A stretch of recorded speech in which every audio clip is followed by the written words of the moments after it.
Hello students, how are you. Welcome to my YouTube channel Pankaj physics Gulati. Students, आपको इस channel पर ना केवल graduation and post graduation physics के टॉपिक्स की सबसे आसान एक्सप्लेनेशन देखने को मिलती है, बल्कि आपको साथ के साथ ये भी बताया जाता है कि आपको एग्ज़ाम में क्या और कैसे लिख के आना है, ताकि आप सिर्फ एक वीडियो देख के ही अपने नोट्स बना सकें और एग्ज़ाम्स में बहुत अच्छे मार्क्स ला सकें। इसी कैटेगरी में आगे बढ़ते हुए आज हम बात करेंगे मैकेनिक्स के एक और इम्पॉर्टेंट टॉपिक के बारे में, जिसका नाम है वर्क एनर्जी थ्योरम। देखिए स्टूडेंट्स, आज की इस वीडियो में हम वर्क एनर्जी थ्योरम को स्टेट भी करेंगे और उसे प्रूव भी करेंगे। तो आखिरकार वर्क एनर्जी थ्योरम हमें कहती क्या है, इसको समझने के लिए हम एक बॉडी कंसिडर करेंगे। ये बॉडी है जिसका मास m है और ये ए पॉइंट पर है। अभी हम मान लेते हैं कि ए पॉइंट पर इस बॉडी की जो इनिशियल वेलोसिटी है वो u है। अब हम क्या करेंगे स्टूडेंट्स, इस बॉडी के ऊपर इस डायरेक्शन में फोर्स अप्लाई करेंगे तो होगा क्या, ये बॉडी जो है वो कुछ डिस्टेंस से डिस्प्लेस हो जाएगी और वो न्यू पोजीशन पे आ जाएगी और उस पोजीशन को मान लेंगे हम बी पोजीशन। यहाँ पर भी बॉडी का जो मास होगा वो m रहेगा और हम मान लेते हैं कि जो बॉडी जो है फोर्स अप्लाई करने की वजह से x डिस्टेंस से डिस्प्लेस हुई है। तो यहाँ पर इसकी वेलोसिटी जो है उसको हम मान लेते हैं v। जब आप इस बॉडी पर फोर्स अप्लाई करेंगे तो बॉडी ना केवल इस डायरेक्शन में डिस्प्लेस होगी, साथ के साथ उसकी वेलोसिटी भी चेंज होगी, वेलोसिटी भी इंक्रीज होगी। पहले वेलोसिटी u थी, अब वेलोसिटी v हो गई है और v जो है यहाँ पर ग्रेटर देन u होगा। इस पॉइंट पर, ए पॉइंट पर इस बॉडी की काइनेटिक एनर्जी कितनी होगी उसको हम k1 से डिनोट करेंगे और वो होगी हाफ mu²। और इस पॉइंट पर बॉडी की काइनेटिक एनर्जी कितनी होगी उसको हम k2 से डिनोट करेंगे, that will be equal to half mv²। देखिए, इस फोर्स ने इस बॉडी को ए पॉइंट से बी पॉइंट तक डिस्प्लेस करने में कुछ ना कुछ वर्क डन किया होगा और वर्क एनर्जी थ्योरम हमें ये कहती है कि वो वर्क डन जो ये फोर्स करेगी to displace the body from point A to point B, वो इक्वल टू होगा change in kinetic energy of the body के। मीन्स जो वर्क डन होगा by this force in displacing the body A from this point to this point, that will be equal to change in kinetic energy। V जो है वो U से बड़ा है तो K2 जो है वो K1 से बड़ा होगा, that is K2 minus K1। और इसको हम डेल्टा K भी लिख सकते हैं, चेंज इन kinetic energy। और K2 की अगर हम वैल्यू यहाँ पुट करें हाफ mv² और K1 की वैल्यू हम यहाँ पर पुट करें half mu², that will be equal to delta K and that will be equal to the work done by the force। तो स्टूडेंट्स, आइए देखते हैं कि अगर ये क्वेश्चन आपको एग्जाम में पूछा जाता है तो डायग्राम तो आप ये बना के आएंगे, इसको आप थ्योरी की कहाँ से स्टार्ट करके आएंगे, आइए अब वो देख लेते हैं। तो आप हेडिंग बनाएंगे work energy theorem. It states that work done by a force acting on a body is equal to the change in kinetic energy of the body. ये हमें ये कहती है कि अगर हम किसी बॉडी पर फोर्स अप्लाई करते हैं तो बॉडी जो है वो कुछ डिस्टेंस तक डिस्प्लेस हो जाती है, तो यहाँ पर फोर्स भी लग रही है, डिस्प्लेसमेंट भी आ रही है, तो यहाँ पर वर्क डन जरूर हो रहा होगा और वो वर्क डन जो है वो change in kinetic energy of the body के बराबर होगा। ए पॉइंट पर काइनेटिक एनर्जी थी हाफ mu², बी पॉइंट पर काइनेटिक एनर्जी थी हाफ mv², तो जो वर्क डन होगा वो होगा K2 माइनस K1, जिसको हम change in kinetic energy delta K की फॉर्म में भी शो कर सकते हैं। K2 की वैल्यू हाफ mv², K1 की value half mu² equal to delta K। तो ये है हमारी वर्क एनर्जी थ्योरम की स्टेटमेंट। तो स्टूडेंट्स, इसके आने वाले सेक्शंस में हम प्रूव करेंगे वर्क एनर्जी थ्योरम।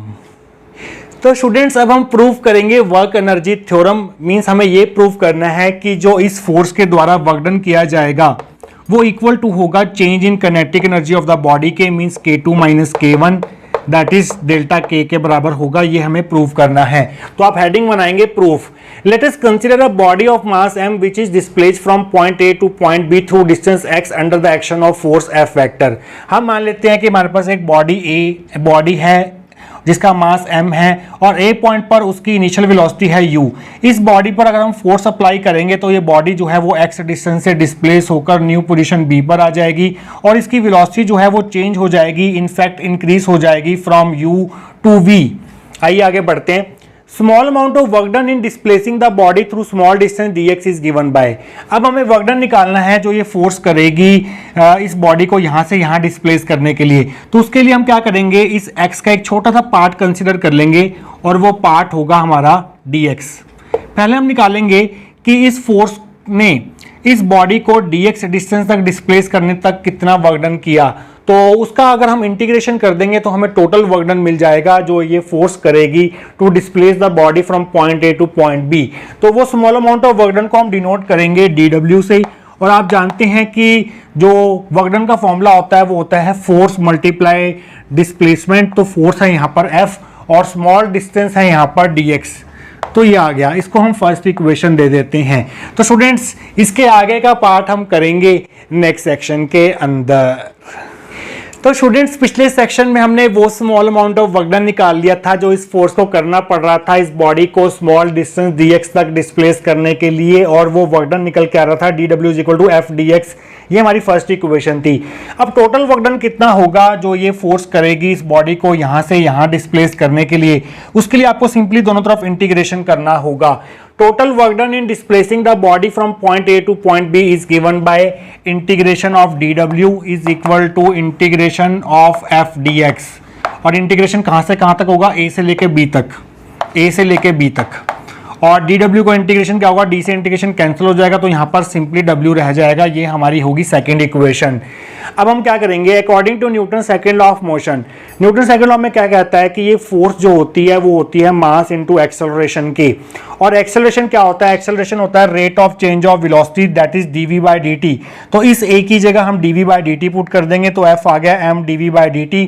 और अब हम क्या करेंगे,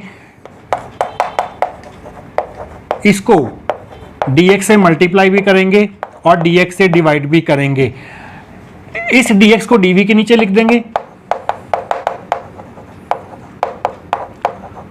और इस dt को इस dx के नीचे लिख देंगे, ऐसे हम कर सकते हैं।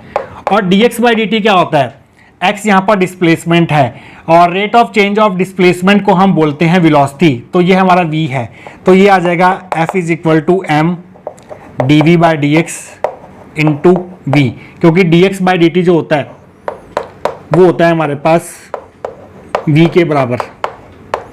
तो इसको हम ऐसे लिख सकते हैं f = m v dv/dx। ये हमारी थर्ड इक्वेशन होगी। इस f की वैल्यू को हम यहाँ पर पुट करेंगे और आगे का पार्ट प्रोसीड करेंगे नेक्स्ट सेक्शन के अंदर। तो स्टूडेंट्स पिछले सेक्शन में हम सेकंड और थर्ड इक्वेशन तक पहुंच चुके थे। अब हम क्या करेंगे, इस f की जगह ये वैल्यू सब्स्टिट्यूट करेंगे। तो आप लिखेंगे using 3 in 2 we get w = integration, इस f की वैल्यू है हमारे पास m v dv/dx इंटू साथ में dx है। तो dx से dx हम कैंसिल कर देंगे तो इसको हम ऐसे लिख सकते हैं, यहाँ से ये ब्रैकेट हटा सकते हैं। और देखिए अब यहाँ पर वेलोसिटी की टर्म्स में रह गया है, v रह गया है, dv रह गया है। यहाँ पर इंटीग्रेशन जो है वो v की टर्म्स में हो रहा है, तो हमें लिमिट्स भी वेलोसिटी की टर्म्स में पुट करनी होंगी। तो a पॉइंट पर जो वेलोसिटी थी वो u थी और b पॉइंट पर वेलोसिटी v है। तो लिमिट जो है वो यहाँ पर u से लेके v तक हो जाएंगी, इस चीज़ का आप ध्यान रखेंगे। तो w = आ गया हमारे पास m कांस्टेंट है, इसको बाहर ले लिया, integration u to v dv। v की पावर 1 का इंटीग्रेशन क्या होगा, वो होगा v²/2 और लिमिट जो है वो यहाँ पर आ जाएंगी u से v। पहले हम इस v की जगह v पुट करेंगे, फिर माइनस करके v की जगह u पुट करेंगे, इस 2 को हम बाहर ले लेते हैं। तो w = आ गया m/2 v² - u²। तो इसको अंदर मल्टीप्लाई कर देंगे m/2 को, तो आपको मिलेगा w = ½ mv² - ½ mu²। ½ mv² क्या है, ये हमारे पास k2 है और ½ mu² क्या है, ये हमारे पास k1 है और इसको हम डेल्टा k भी लिख सकते हैं। तो यही है हमारे पास स्टूडेंट्स वर्क एनर्जी थ्योरम, जो हमें ये कहती है कि जो वर्क डन किया जाएगा इस फोर्स के द्वारा जो किसी बॉडी पर एक्ट कर रही होगी वो इक्वल टू होगा change in kinetic energy of the body के, मींस k2 - k1 के, दैट इज डेल्टा k के बराबर होगा। तो एग्जाम में स्टूडेंट्स यहां तक आप करके आएंगे और नीचे लिख सकते हैं आप हेंस प्रूव्ड। तो स्टूडेंट्स आई होप आपको आज का टॉपिक जो है वो अच्छे से क्लियर हुआ होगा। मिलेंगे किसी और इंपॉर्टेंट टॉपिक ऑफ मैकेनिक्स के साथ। Till then take care.